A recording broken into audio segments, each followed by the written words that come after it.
நபி ஸல்லல்லாஹு அலைஹி வஸல்லம் சொன்னார்கள், நீ எடுத்த எடுப்பிலே அல்லாஹ்விடத்திலே உம்முடைய தேவையை கேட்டு விட்டாய். அப்படி கேட்கக்கூடாது.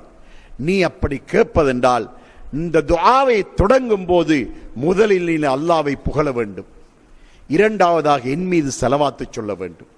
நீ அவ்வாறு செய்யாமல் நீ எடுத்த எடுப்பிலே நீ உன்னுடைய தேவையை கேட்டுவிட்டாய் என்று நபி ஸல்லல்லாஹு அலைஹி வஸல்லம் சொன்னார்கள். நபி அவர்கள் நமக்கு துஆ கேட்கின்ற நடைமுறையை எப்படி கற்றுத் தந்திருக்கிறார்கள் தெரியுமா? அல்ஹம்துலில்லாஹி ரப்பில் ஆலமீன், அல்லாஹ்வை புகழ வேண்டும். இதைவிட அதிகமான வாசகங்களை கொண்டு புகழ்வதென்றாலும் அல்லாஹ்வுக்கு விருப்பம்தான். குறைந்தது அல்ஹம்துலில்லாஹி ரப்பில் ஆலமீன். இரண்டாவது அல்லாஹும்ம ஸல்லி அலா முஹம்மதின் வ அலா ஆலி முஹம்மத். இந்த இரண்டையும் அரபு மொழியிலே சொல்ல வேண்டும். அதற்கு பின்னால் அல்லாஹ்வுக்கு மொழி அவசியமில்லை.